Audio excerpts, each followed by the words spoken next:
Sa ngalan ng Ama at ng Anak at ng Espiritu Santo, Amen. ang pagpapala ng ating Panginoong Hesukristo, ang pag-ibig ng Diyos Ama, at ang pakikipagkaisa ng Espiritu Santo naway sa mainyong lahat. At sumaiyo rin. Mga kapatid, upang maging karapat, dapat po tayong tumanggap ng mga bagong biyaya at himala ng Diyos sa misang ito. Tumahimik po muna tayong sandali. At ang may kababaang loob kasama ni Maria, humingi po tayo ng awa at patawad sa Diyos sa lahat ng inisip at ginawa nating kasalanan.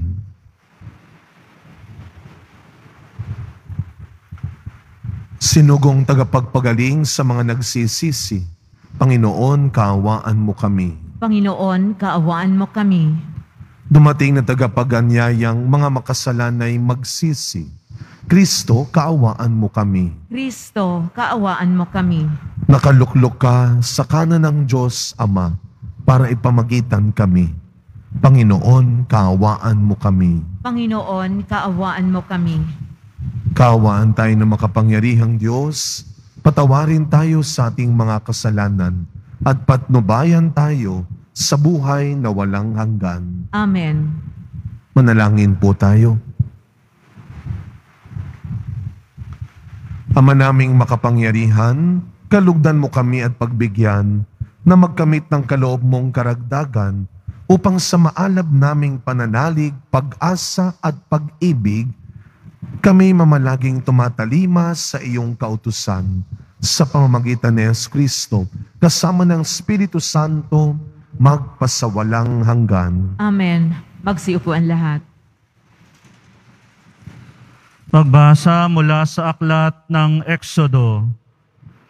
Noong mga araw na iyon, nang makarating sa paraon ng balita tungkol sa pag-alis ng mga Israelita, nagbago siya ng isip, pati ang kanyang mga tauhan. Sinabi nila, bakit natin pinayagang umalis ang mga Israelita? Di wala nang maglilingkod sa atin. Ipinahanda ng paraon ang kanyang mga karwaheng pandigma at ang kanyang mga kawal. Ang dala niya'y 600 piling karwaheng pandigma. Kasama rin ang lahat ng karwahe sa buong Ehipto. Bawat isa'y may sakay na punong kawal. Ang paraon ang pinagmatigas ng Panginoon at hinabol niya ang mga Israelita na nooy naglalakbay na sa pamamatnubay niya. Hinabol nga sila ng mga Ehipsyo na mga kawal ng paraon sakay ng kanilang karwahe. Inabot nila ang mga Israelita sa tabing dagat malapit sa Pihahirot sa tapat ng Baal Zepon. Pinagharian ng matinding takot ang mga Israelita nang makita nilang dumarating ang paraon at ang mga Ehipsyo. Kaya dumaing sila sa Panginoon. Sinabi nila kay Moises, wala na bang mapaglilibangan sa amin sa Ehipto? Kaya mo kami dinala sa ilang para dito mamatay? Inialis mo kami sa Ehipto. Tingnan mo ang nangyari. Hindi ba't bago tayo umalis ay sinabi na namin sa iyo na ganito ang aming sasapitin? Sinabi naman sa iyo na huwag kaming pakialaman at pabayaan na kaming manatiling alipin ng mga Ehipsyo sapagkat ibig pa namin ang manatiling alipin kaysa mamatay dito sa ilang. Sumagot si Moises, lakasan ninyo ang inyong loob. Huwag kayong matakot. Tingnan na lang ninyo kung paano kayo ililigtas ng Panginoon. Hindi na ninyo makikita uli ang mga Ehipsyong iyan. Ipagtatanggol kayo ng Panginoon. Wala kayong gagawing anuman. Sinabi ng Panginoon kay Moises, bakit mo ako tinatawag? Palakarin mo ang mga Israelita. Itapat mo sa ibabaw ng dagat ang iyong tungkod. mahahati ang tubig at matutuyo ang lalakaran ninyo. Lalo kong pagmamatigasin ang mga Ehipsyo at pasusundan ko kayo sa kanila. Ngunit doon ko sila lilipulin. Ang mga Ehipsyo, ang mga kawal ng paraon, pati ang kanilang mga karwahe. Ipakikita ko sa kanila ang aking kapangyarihan. Sa gayon, malalaman ng mga Ehipsyong iyan na ako ang Panginoon. Ang salita ng Diyos. Salamat sa Diyos. Poon ay ating awitan sa kinamtan niyang tagumpay. Poon ay ating awitan sa kinamtan niyang tagumpay. Ang Panginooy atin ngayong awitan sa kanya kinamtang dakilang tagumpay. Ang mga kabayo't kawal ng kaaway, sa pusod ng dagat lahat natabunan. Ako'y pinalakas niya't pinatatag. Siya ang sa akin nagkupkop, nag-ingat. Diyos ng magulang ko, aking manliligtas. Poon ay ating awitan sa kinamtan niyang tagumpay. Siya ay mandirigma na walang kapantay. Panginooy kanyang pangalan. Nang ang mga kawal ng paraon sa dagat na mga tambo ay mangagsilusong. Ang lahat ng ito ay kanyang nilunod, pati nasasakay ay kanyang pinalubog. Poon ay ating awitan sa kinamtan niyang tagumpay. Sila ay natabunan ng alon sa dagat, tulad nila ay batong lumubog kaagad. Ang mga bisig mo ay walang katulad, walang ang katulad, walang kasinlakas. Sa isang hampas mo, kaaway nangalat, nangagdurog man din sa iyong mga palad. Poon ay ating awitan sa kinamtan niyang tagumpay. Tumayo po ang lahat.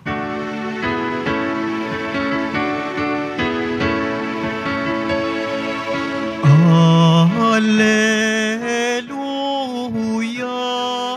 Alleluia,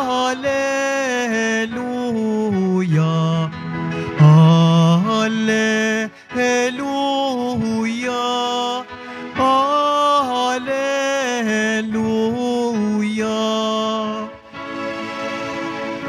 Dinggin ninyong lahat ngayon ang tinig ng Panginoon sa loob na mahinahon. Alleluia, Alleluia,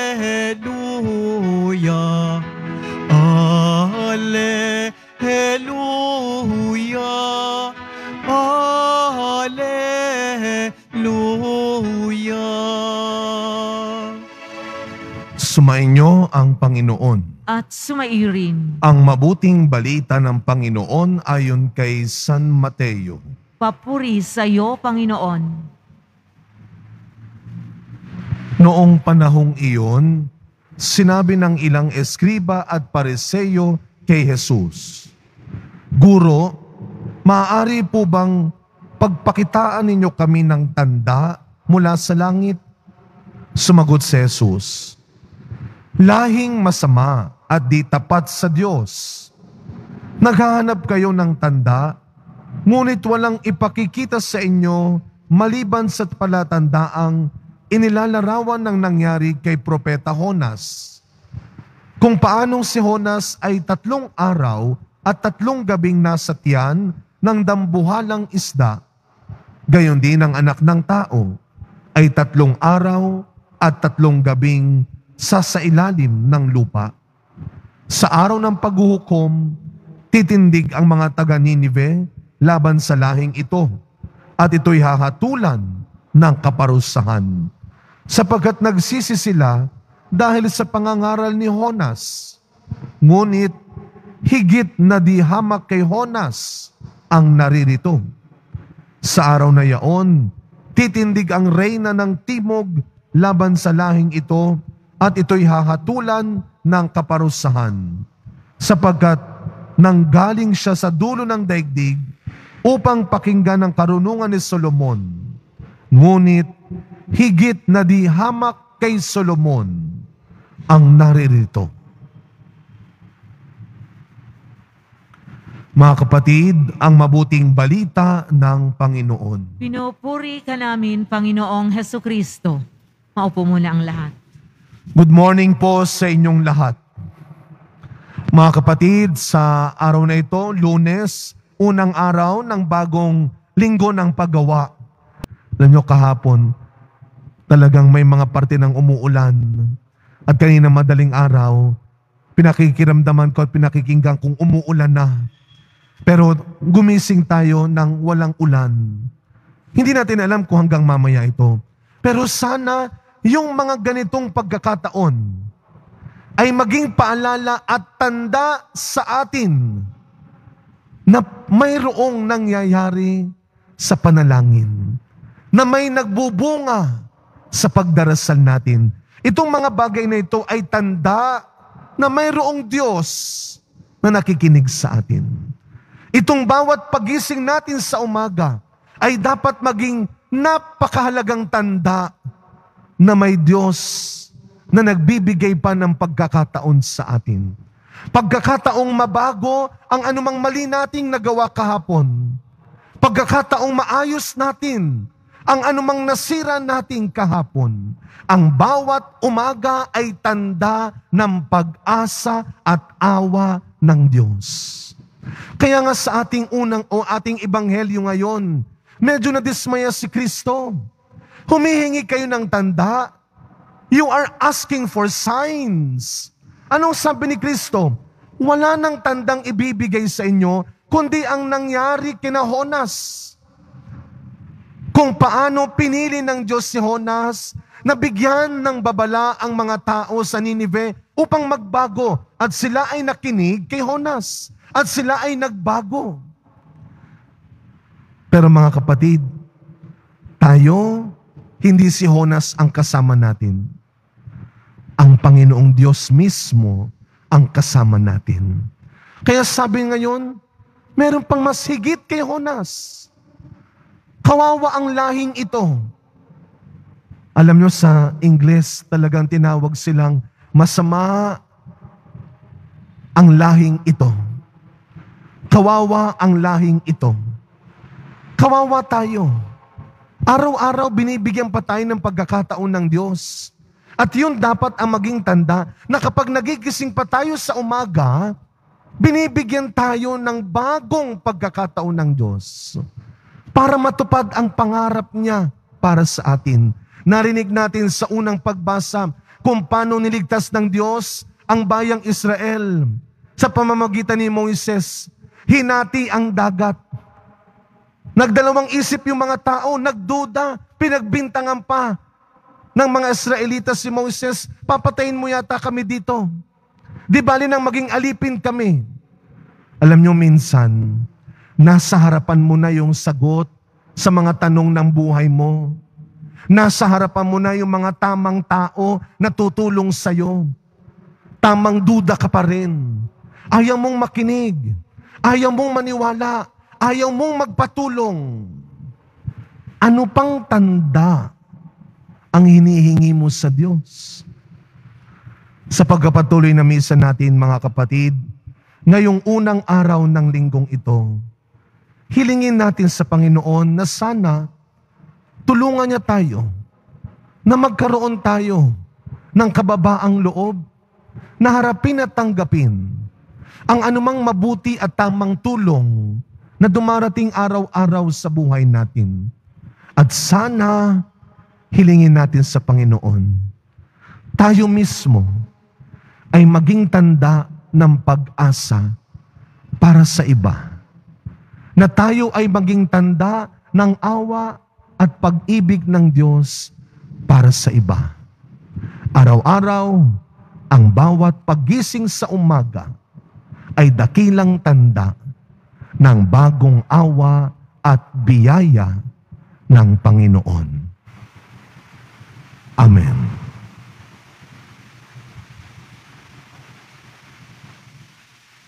Tumayo po ang lahat.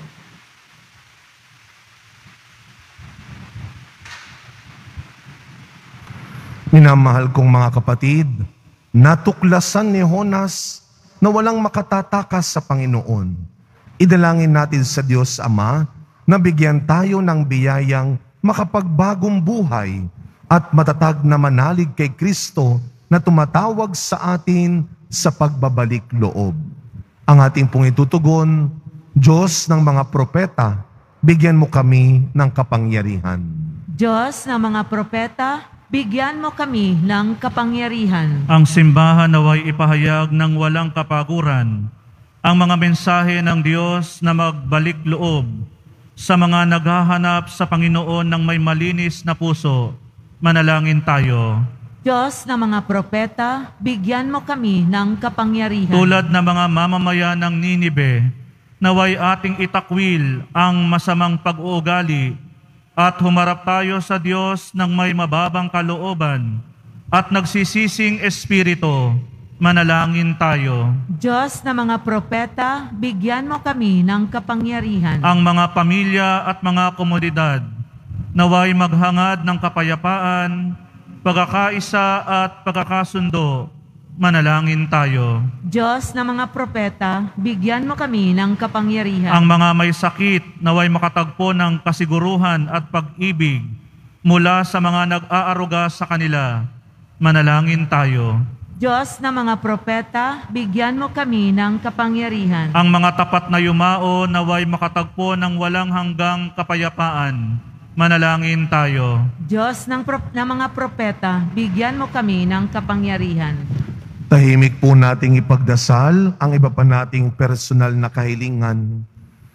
Patuloy nating ipagdasal ang kaligtasan ng ating bansa mula sa super typhoon na ito at sa mga kalamidad. Ipagdasal natin ang mga kapatid nating may sakit, lalo na ang mga nasa malubhang kalagayan at ang mga nag-aalaga sa kanila. Ipagdasal natin ang mga kapatid nating walang tirahan at makain at ang mga kababayan nating nagtatrabaho sa malalayong lugar sa ibang bansa para sa kanilang pamilya. Ama naming makapangyarihan, ibinigay mo sa amin ang tanda ni Jonas upang masalamin ang pagdating ng iyong anak. Pinakaasa mo mula pa noong una ang kanyang muling pagkabuhay. Isama mo po kami sa kanya magpakailanman. Hinihiling namin ito sa pangalan ni Kristong aming Panginoon.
Tumayo po ang lahat.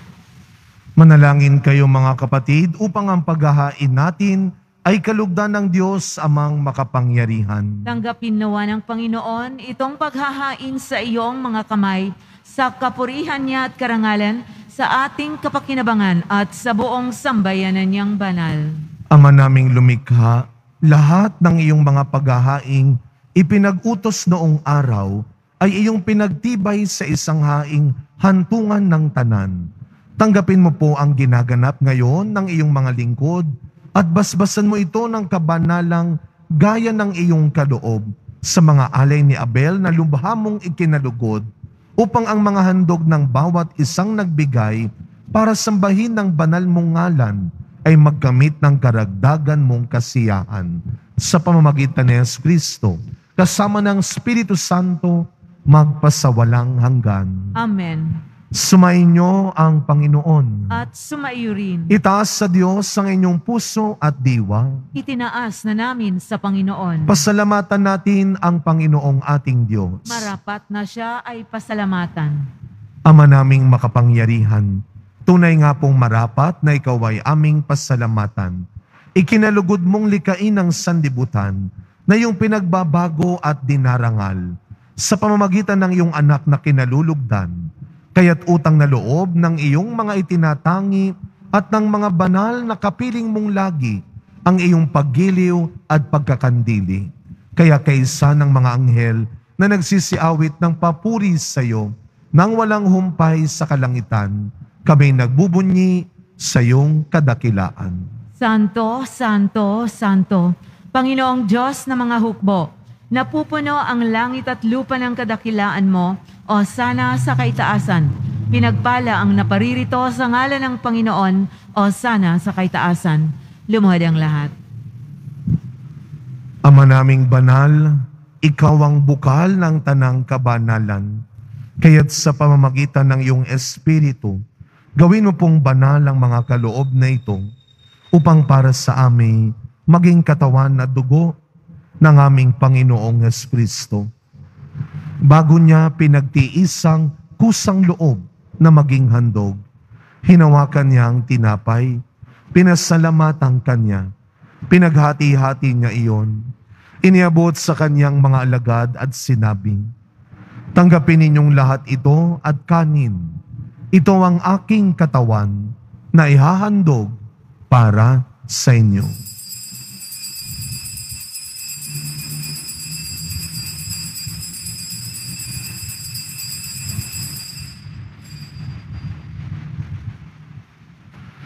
Gayun din naman nung matapos ang hapunan, hinawakan niya ang kalis, muli kanyang pinasalamatan. Iniabot niya ang kalis sa kanyang mga alagad at sinabi, "Tanggapin ninyong lahat ito at inumin. Ito ang kalis ng aking dugo, ng bago at walang hanggang tipan. Ang aking dugo na ibubuhos para sa inyo at para sa lahat sa ikapagpapatawad ng mga kasalanan. Gawin ninyo ito sa pag-alala sa akin."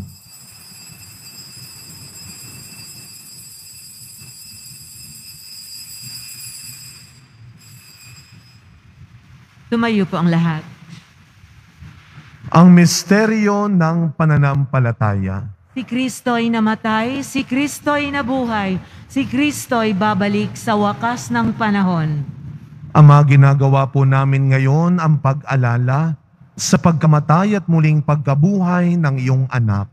Kaya tinaalay po namin sa iyo ang tinapay na nagbibigay buhay at ang kalis na nagkakaloob ng kaligtasan. Kami po ay nagpapasalamat dahil kami iyong minarapat na tumayo sa harap mo para maglingkod sa iyo. Isinasamo namin kaming magsasalo-salo sa katawan at dugo ni Kristo ay mabuklod sa pagkakaisa sa pamamagitan ng Espiritu Santo. Ama, lingapin mo po ang iyong simbahang laganap sa buong daigdig. Puspusin mo po kami sa pag-ibig, kaysa ni Francisco na aming Santo Papa, ni Jose na aming Arsobispo at ng Tanang Kaparian. Alalahanin mo rin po ang mga kapatid naming nahimlay nang may pag-asang sila'y muling mabubuhay, gayon din ang lahat ng mga pumanaw. Kawaan mo po sila at patuloyin sa iyong kaliwanagan. Kawaan mo at pagindapating kaming lahat na makasalo sa iyong buhay na walang wakas. Kaysa ng mahal na Birheng Maria na ina ng Diyos, ng kabiyak ng puso niyang si San Jose, kaysa ng mga apostol, San Juan Bautista, Padre Pio, Mother Teresa ng Calcutta, at ng lahat ng mga banal na namuhay dito sa daigdig ng kalugod-lugod sa iyo, may pagdiwang nawa namin ang pagpupuri sa ikararangal mo sa pamamagitan ng iyong anak na aming Panginoong Hesukristo. Sa pamamagitan ni Kristo kasama niya at sa Kanya, ang lahat ng parangal at papuri ay sa iyo, Diyos samang makapangyarihan, kasama ng Espiritu Santo, magpasa walang hanggan.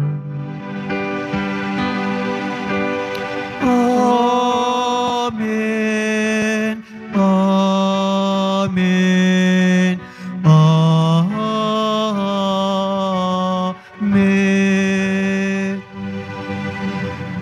Bilang mga anak ng ating mapagbigay na Ama sa langit, buong tiwala nating dasalin ang panalangin turo ni Kristo.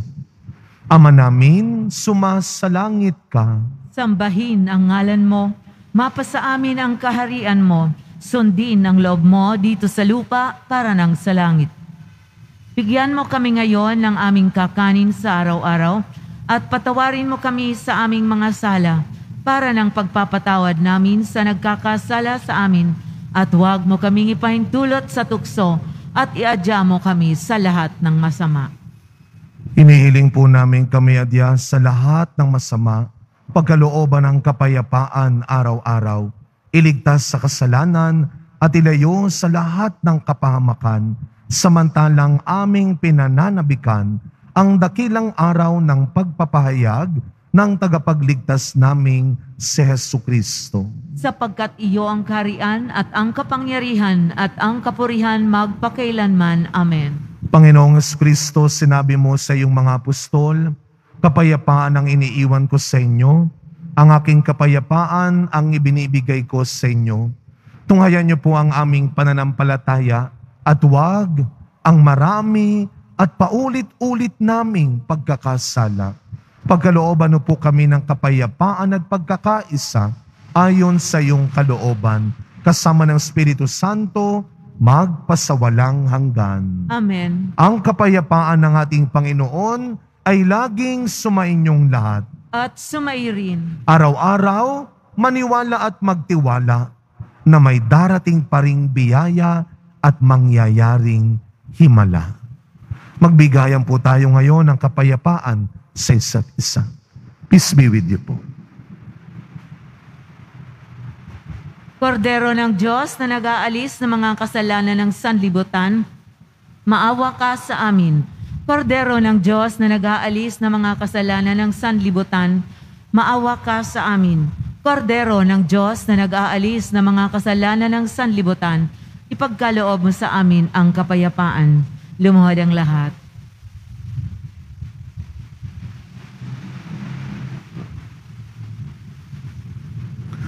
Masdan ninyo ang ating Poong Jesus Nazareno. Siya ang tunay mong kailangan. Siya ang tunay mong kaligtasan. Ang kordero ng Diyos na nag-aalis ng mga kasalanan ng sanlibutan, mapapalad po tayong lahat na inaanyayahan sa kanyang piging. Panginoon, hindi ako karapat-dapat na magpatuloy sa iyo, ngunit sa isang salita mo lamang ay gagaling na ako.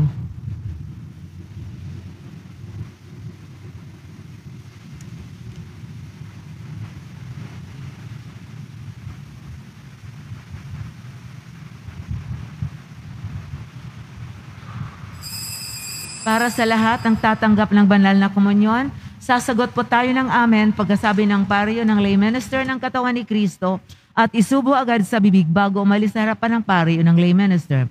Sumunod po tayo. Maraming salamat.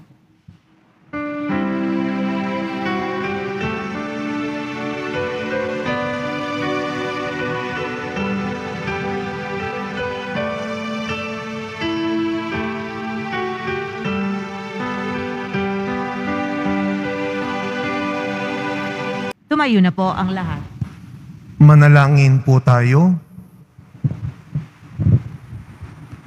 Ama naming mapagmahal, manatili kang kapiling ng iyong sambayanan na ngayoy pinapakinabang mo sa iyong sariling buhay at gawin mong kami pasulong na makahakbang mula sa dati naming pagkamakasalanan patungo sa pagbabagong nagdudulot ng iyong kabutihan. Sa pamamagitan ni Jesucristo, kasama ng Espiritu Santo, magpasawalang hanggan. Amen. Sumainyo ang Panginoon. At sumairi. Yumuko po kayo habang iginagawad ang pagbabasbas. Mahal na pong Jesus Nazareno, inihayag mo sa pamamagitan ng krus ang walang maliw na pag-ibig ng Diyos sa sangkatauhan. Pakinggan mo po ang kahilingan ng iyong angkan na nagsusumamo sa iyo.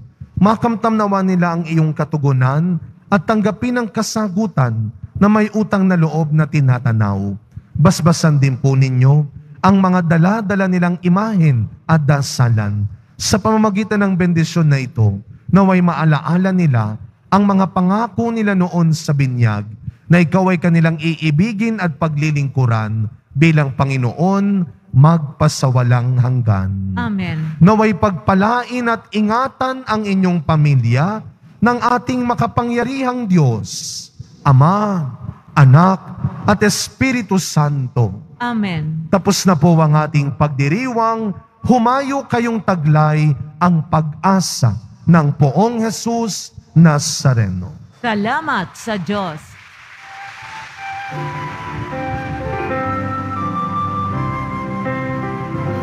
Nuestro Padre Jesus Nazareno, sinasamba ka namin. Pinipintuho ka namin. Aral mo ang aming buhay at kaligtasan. Nuestro Padre Jesus Nazareno, iligtas mo kami sa kasalanan. Ang krus mong kinamatayan ay sagisag ng aming kaligtasan. Nuestro Padre Jesus Nazareno, dinarangal ka namin. Nuestro Padre Jesus Nazareno, nilulwalhati ka namin. Nuestro Padre Jesus Nazareno, dinarangal ka namin. Nuestro Padre Jesus Nazareno, nilulwalhati ka namin.